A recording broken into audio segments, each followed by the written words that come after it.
Hey everybody, I'm Eugene Mulero with Transport Topics, and with me is Kellie Mejdrich with CQ Roll Call, and we're going to be talking about the highway bill that Congress is going to be considering this week. And Kellie, transportation authorizes have till the end of the week to get this conference report ready for President Obama's desk, and we're going to be looking at the trucking provisions in this conference report. And what are you going to be looking at? One of the major things I'm going to be looking at in the conference report is how many years of authorization they're going to put in place. Everybody's been beating the drum for a 6-year bill, but at this point it looks like 5 or 4 years is more likely. Business, road, and labor groups have been rallying behind a 5-year bill. There's also the transit union who has been calling for 4 years, with the idea being that if you shorten the authorization period, you have more money. Yeah, you can boost authorization levels. Yeah, and we're expecting all this week for the key lawmakers involved in the negotiations of that conference report to be working on that. And one of the key authorizers, Chairman Bill Schuster of the Transportation Panel, when he spoke to reporters before the Thanksgiving break, he said that this final highway bill would include some key provisions looking at trucking policies. Among them, the safety reforms to a safety performance scoring program at the Federal Motor Carrier Safety Administration, which is called the Compliance Safety Accountability. And the CSA program is the focus of a congressional quarterly CQ Weekly story this week. And you recently wrote about that. Yeah, it's out this week, and we examined how the safety scores are very controversial. For years, the trucking industry has been calling for reforms to the program, and at this point, with some concerns about the program from both the industry as well as the Department of Transportation Inspector General and the Government Accountability Office, Congress has decided to kind of put the brakes on the public scores that are part of the CSA program. And in our story, we did an analysis of the data and found that there's a pretty weak correlation between a company's crash rate in terms of how many miles traveled and how many accidents they've been involved in, and their unsafe driving score, which is one of the most highly correlated scores in terms of crash risk. And so, we took a look at that. We also took a look at the companies with the highest crash rates. Their unsafe driving scores are really across the board.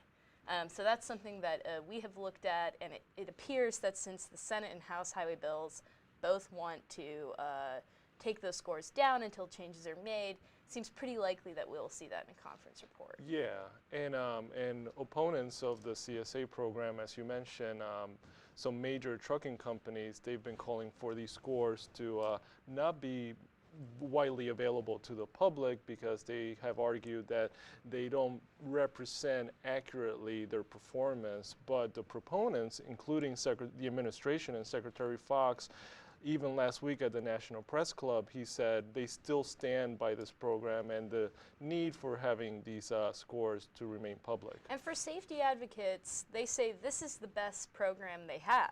This is way better than the program they had before, SafeStat. Yeah. And for the administration, this program is not just about targeting enforcement for unsafe driving. It's also part of a broader shift toward regulation that's more risk-based. And with more risk-based regulation comes a better use of resources that are obviously limited for an extremely large industry that's impossible for the government to fully cover, and to fully touch every year. They can't talk to every single company. So getting this program right is a huge priority for the administration, and it's also very important to safety groups as well. Exactly. And the other thing that everybody's looking at, including trucking leaders, and as you mentioned, every stakeholder, is what the funding structure of this final highway bill is going to look like.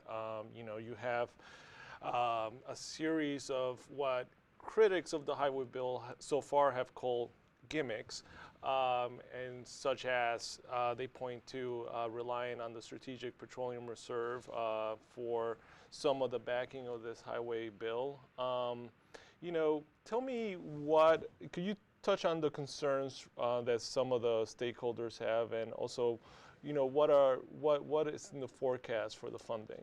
One of the most interesting things that has happened in terms of the highway bill's finance plan, I think, in the past couple weeks is the growing dissent over using the Federal Reserve surplus. Yeah. It's, a kind of like a fail-safe account with the Federal Reserve. If they were to have some type of losses, it could absorb some of the losses they could have.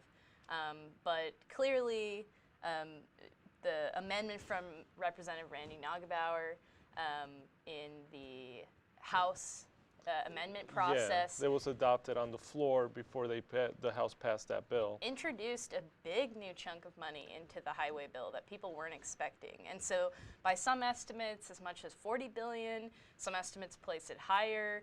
That's a big movement in the bar in terms of how much money they're going to have to pay for the highway bill. But after that was adopted, we kind of saw this slow reversal in terms of the Federal Reserves. They didn't have really any comment on it at first, and now they're kind of quietly dissenting. There's been some articles about that. And also former Federal Reserve Chairman Ben Bernanke came out in an op-ed and said it was not a good idea. And so there's been a lot of questions over whether those pay-fors are going to remain in the bill. Transportation Secretary Anthony Fox last week said, in his view, from what he's hearing, there could be changes in the types of pay-fors, but he thinks that the same levels are going to be in place. But it's really anyone's guess until we see the conference report. Exactly, and that could happen, we're hearing later today. And also what's not in play is raising the fuel tax, raising taxes on diesel and gas, which traditionally have been the way that these highway bills have been funded. And in a conversation that I had with Congressman Earl Blumenauer, the Democrat from Oregon, he told Transport Topics that he's not given up his effort to see Congress raise fuel taxes to fund such a policy bill. He, as you and I have written, had introduced an amendment that would have put that issue in play in the House version, and that his effort was not even made in order to reach the floor. And what he argues, and his colleagues who share that view, is that it doesn't matter the duration of this bill, that eventually when you run out of what they term these funding gimmicks, that you're going to be in this situation again, be 3 years from now, 4 years from now. So they'll still be looking, you'll still have to be looking at raising fuel taxes. And both Republicans and Democrats, there's a strong coalition of lawmakers who want a user fee increase. They see that as the best way to pay for highways, roads and bridges, transit systems. But given the constraints, and I think this really comes down to a problem of leadership, they do not want the gas tax increase. When you have the Speaker of the House, who formerly chaired the tax writing committee, saying flat out there's not going to be a raise in the gas tax. Yeah, and so it seems like the revenue conversation is not going to happen in this highway bill. Not in the user fee way that a lot of lawmakers want, and that seems like something that we're going to have to wait for another 4-year, 5-year, 6-year bill in order to really have that conversation.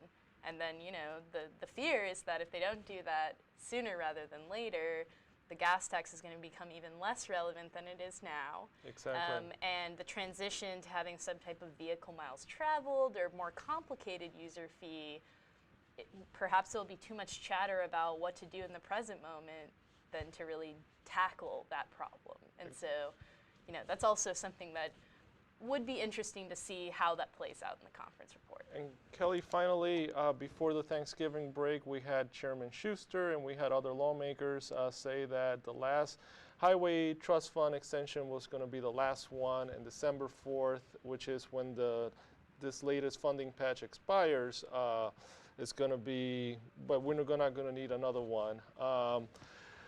I'm looking at, the calendar and the fact that we still don't see a conference report, that perhaps they spoke too soon.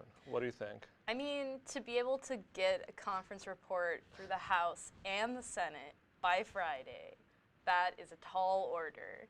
There would have to be a major kind of procedural hoop jumping, if you will, to be able to make that happen, it seems extremely likely that there will be one more very short-term extension, likely just to give the Senate the procedural time it needs in order to move a bill through. But, you know, Congress can do unexpected things, so it's possible maybe they could try to push it through, but everyone seems to be rallying behind, at least behind the scenes, another short-term extension. So check out Kellie's reporting at CQ.com and also TT News for Transport Topics coverage of the conference report, and all that and more on Capitol Agenda, which comes out on Tuesdays. Thank you. Thank you.